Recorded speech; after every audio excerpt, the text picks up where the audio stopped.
This is the Global Podcast Network, where executives and professionals connect, share, and inspire.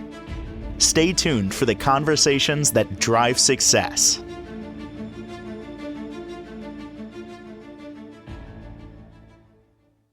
Welcome back to the show. We are honored to have Marcelo Brazzi joining us here, the author of How Liberals Change the World. Located in beautiful Long Beach, California, he joins us live today to talk more about his work, and I'm excited to get to know him on a one-on-one level and then find out the inspiration behind the book and so much more. So first and foremost, welcome. How are you doing today? I'm doing great. Nice to talk to you. Same here. Probably you're doing better, though. Looks like you got California coast in your background. Yeah, I'm on the beach in Long Beach. God bless.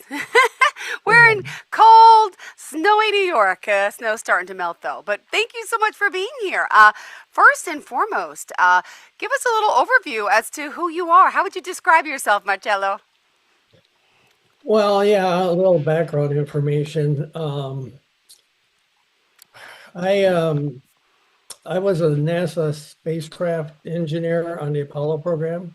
Amazing. It's been a while, yeah, I know.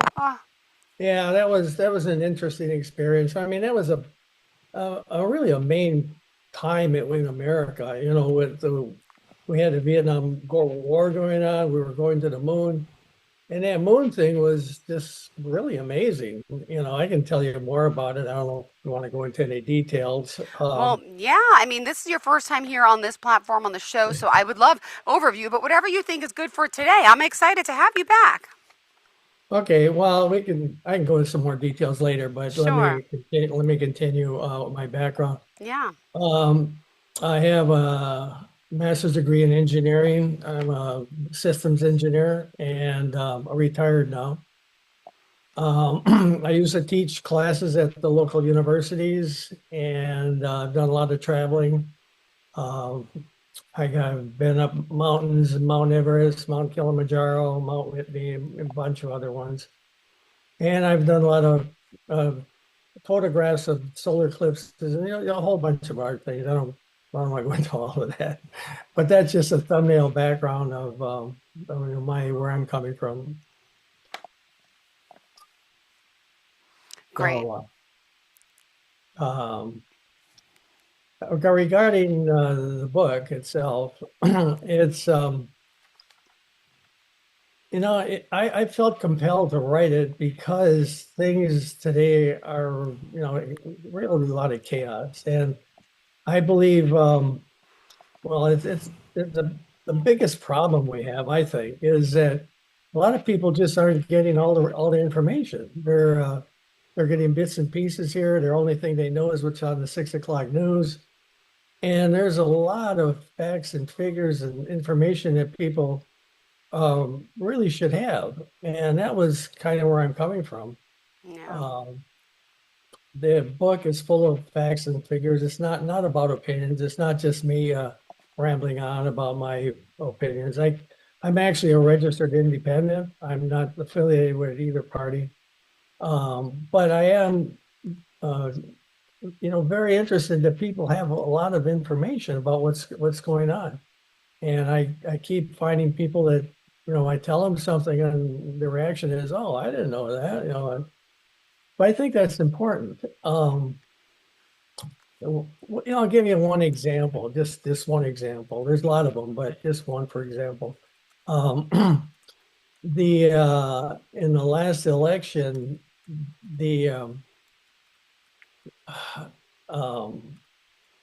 Biden was accused of starting worldwide inflation. Well, that doesn't even make any sense. I mean, how can a president cause worldwide inflation? And actually, what happened was the inflation was from COVID. The COVID pandemic kind of triggered everything.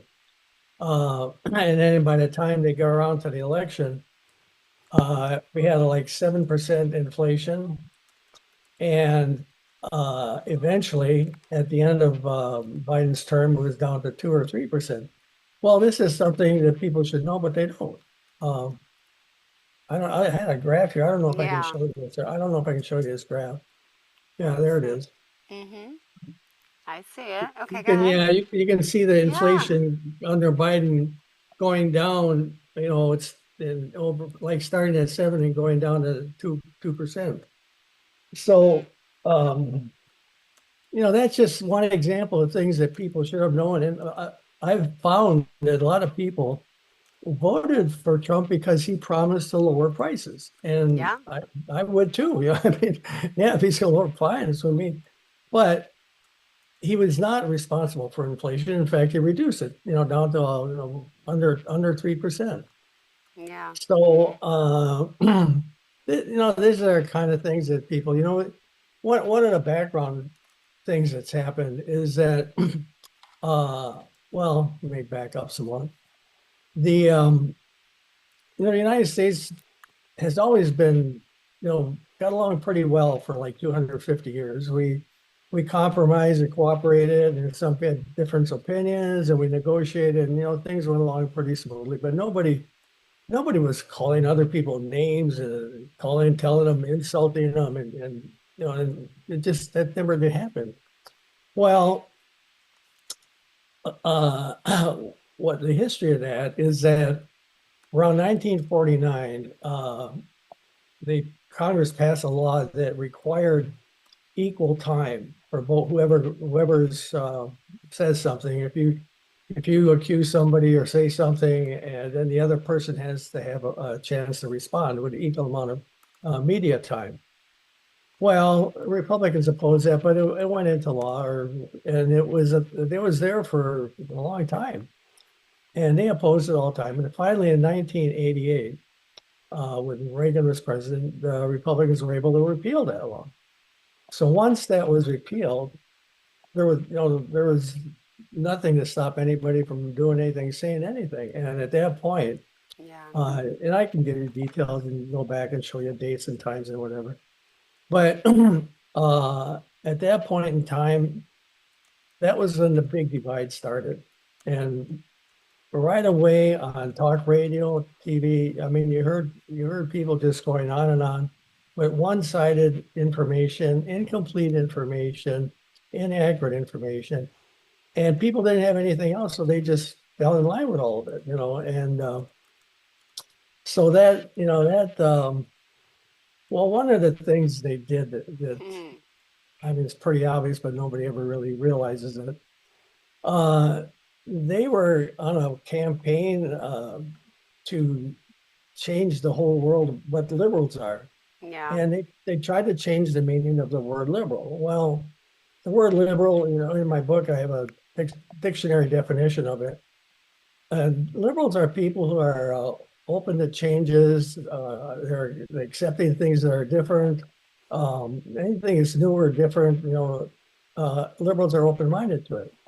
And the Republicans they're conservatives, and that's okay. I mean, there's conservative. I'm not saying it's bad or anything, but their party or philosophy is leave things alone, don't change anything.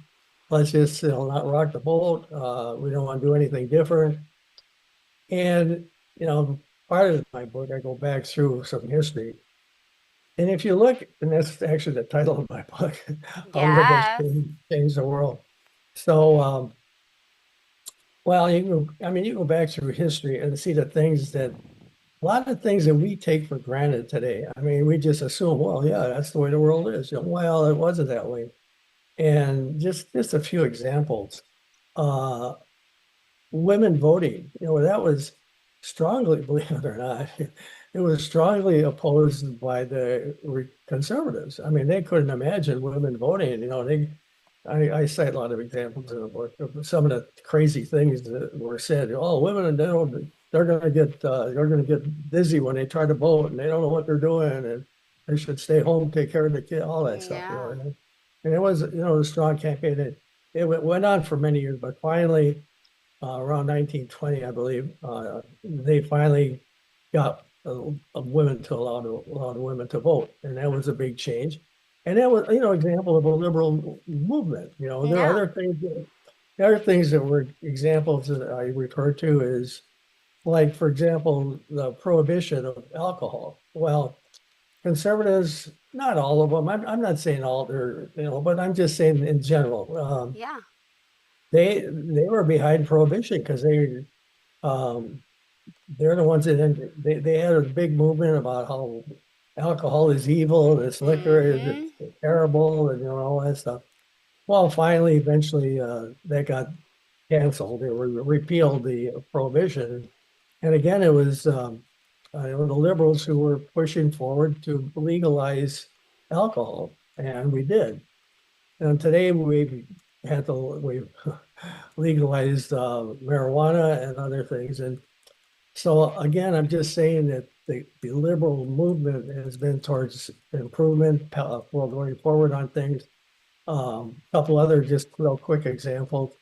Liberals came along with Social Security, and conservatives would say, "Oh no, we can't do conservative. We're going to money. We're going to don't have the money and all this stuff. People should do their own stuff, whatever." And we're probably the biggest thing that liberals did, and is Mm-hmm. they're eliminating slavery. For hundreds of years, slavery was just taken for granted, and it was horrible. People don't even realize how horrible slavery was. I mean, all we see is the nice pictures and, oh, they were working and picking cotton. No, no, no. There was a lot of stuff going on. I don't want to go into the details here, but again, these are things that was a background for the whole liberal movement over the years. And the conservatives have just been attacking liberals, to saying, well, liberals are communists, they want to destroy America, they hate capitalism and all that crazy nonsense, and like I said, I'm an independent. But if people will say I'm a liberal, and I have liberal leanings, but I'm also a capitalist. I mean, so I can't be. I mean, I've got a lot of investments and whatever, but I'm just saying is that to say that liberals are against capitalism or against America, that's just totally baloney.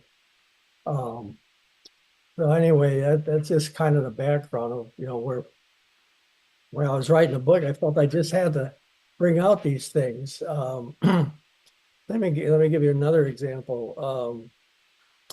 The People are not aware of this, and again, this is things that I wish they did. The economy, the overall picture of our economy, it is, believe it or not, people don't believe it.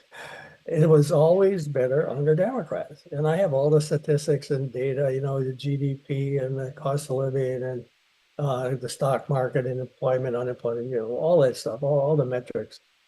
They all show pretty much consistently that the economy has always done better under Democrats. And one example of that is that of the last 11 recessions over the last 50, 60 years or whatever, we've had 11 recessions, some major, some minor. Wow. But out of those 10, out of those 11 recessions, 10 of the 11 were under the conservatives and Republican administration. They're it's a little bit different philosophy or policy. The common philosophy or policy of the let's say Republicans, it's what's called trickle down. I don't know if you've ever heard of that, trickle down. It's the idea that if you give people with money a lot more money to cut their taxes and give them a lot of money, they're going to go out and create jobs with it. Well, that has never worked. They never. I mean, you give millionaires more millions, all they do is go out and buy an island and put it in Australia or someplace, or buy a jet airplane. They don't go out and start new jobs. In fact, the people who did start jobs, like Microsoft and Gates and Apple and all, they didn't have any money. Yeah. So, you can't say, well, we gave Apple or Microsoft a lot of money, so they created all these jobs. No, they didn't have anything. All they had was an intention to build a party, build a company Yeah. and make some money. So I'm just saying is that the trickle down concept that has never worked, but yet that's where they're coming from. On the other hand, again, you can go into all the details, but the economy, well, it's common sense actually. It, it the economy grows from the bottom up. It doesn't grow from the top down. Uh, if people have money and jobs, that builds a demand, Yeah. and then it's followed by the supply. If you increase the supply, but there's no demand, Yeah. that's what leads to recessions and things like that.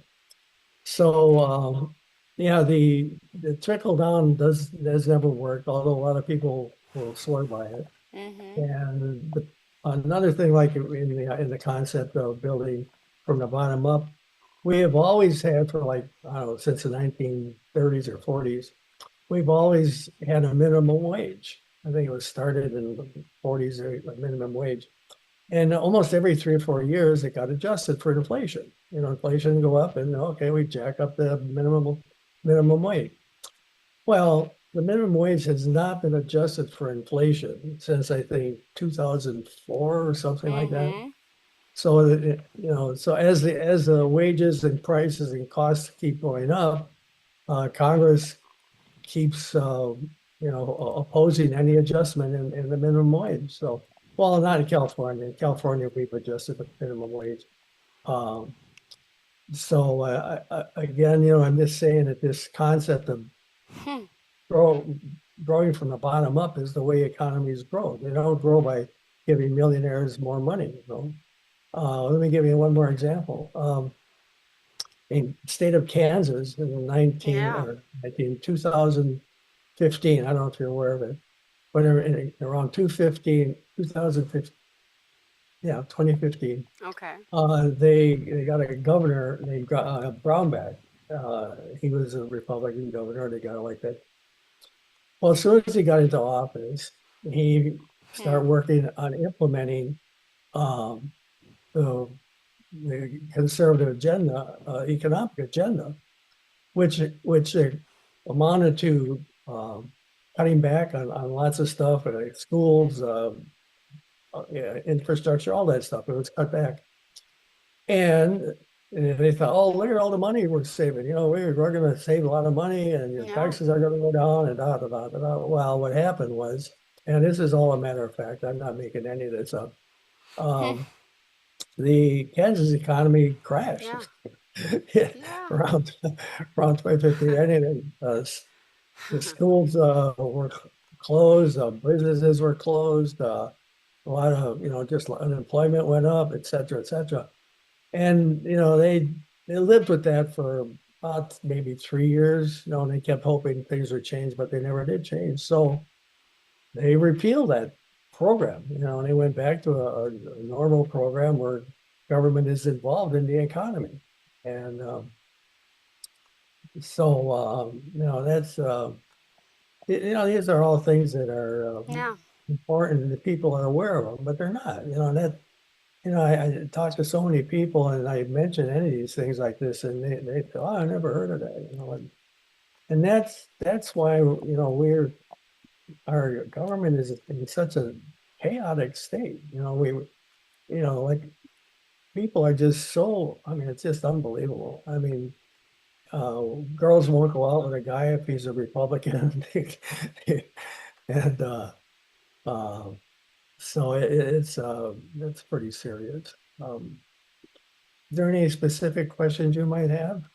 No, I mean, I'm just fascinated because I'm glad that I get to speak to you again because I know many years ago we spoke, and I was always amazed, by your work. I mean, especially with NASA and all that. That's why I'm still, very curious about that, Marcelo. I think it's important for our listeners to hear it too. But my goodness, really, this is amazing that you have this book and you're still here. You also ascended Mount Everest, right? I mean, come on, you've done so much. What's next for you, huh? Um, yeah, what's next? Well, I no, I'm not a young kid anymore, and I'm not even going to tell you how old I am. No worries, uh, you don't have to.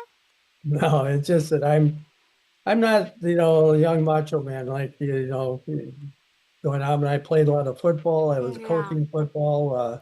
I had several championship teams that I was managing, and did a lot of skiing. We skied all the mountains all over, Yeah. Colorado and California, and scuba diving. I've been scuba diving.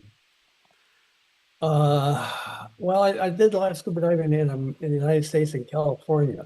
Okay. Well, And then one year, went to Jamaica, not Jamaica, the Cayman Islands.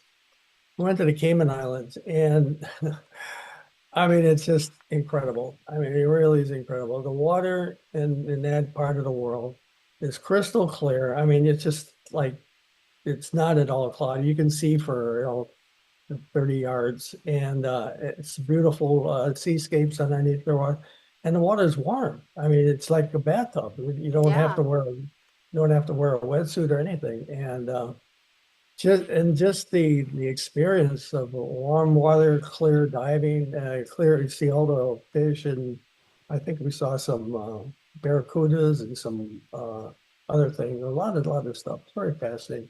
Anyway, what I was getting to is that when I came back to California, our water here is not very good. There's a couple nice spots. There's a good spots to drive in Laguna Beach and Catalina.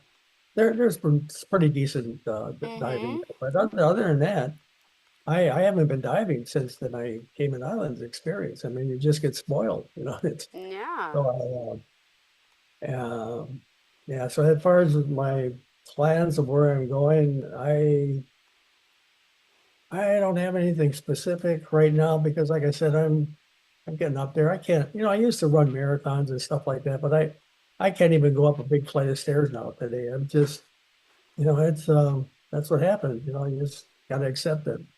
Um, so um, I don't know what else I can tell you.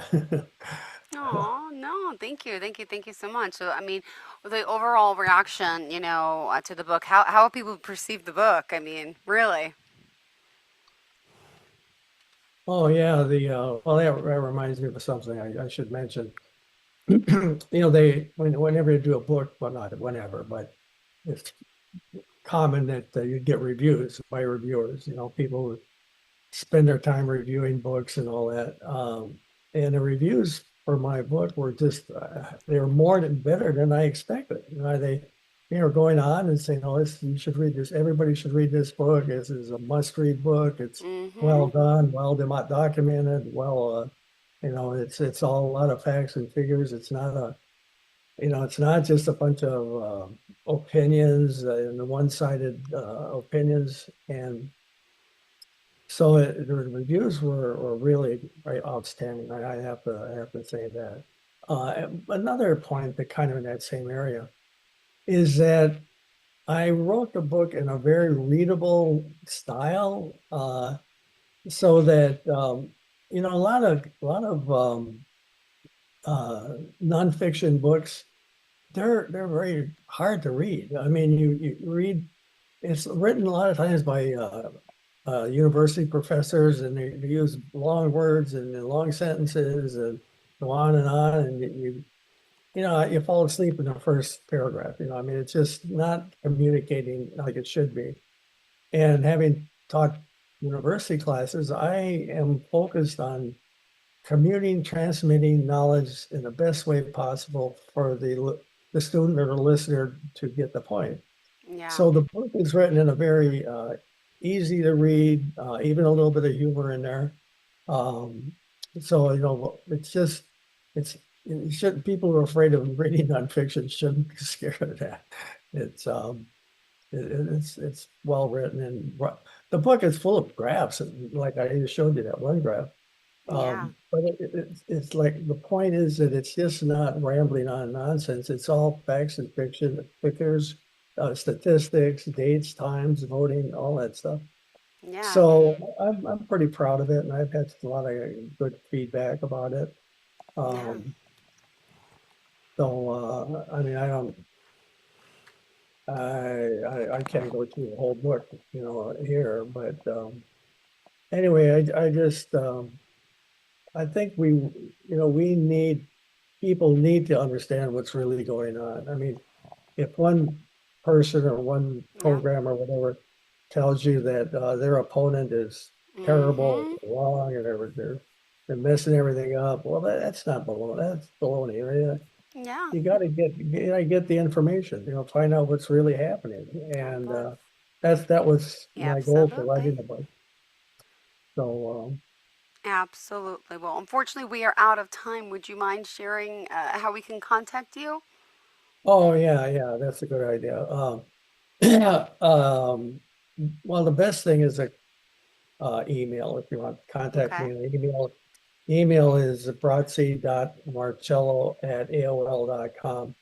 That's Brazzi with two Z's and Marcello with one L at AOL. And I can tell you how to purchase the book and things like that. Uh, Perfect. yeah, there's Um, well, that's the easiest thing to do. So I'm open Perfect. to any information, comments, questions, complaints. I mean, people, Plates. Thank you so much, sweetheart. I appreciate it, okay? all right. Nice talking to you. Thank you. You too. Really great seeing you and enjoy the rest of your day. To all of our listeners and viewers, please stay tuned. Enjoy the rest of your day. Hopefully, you're in somewhere warm like our friend here. If not, enjoy the cold. Spring is here on its way. Thank you again. Bye bye, Marcello. This is the Global Podcast Network, where executives and professionals connect, share, and inspire. Stay tuned for the conversations that drive success.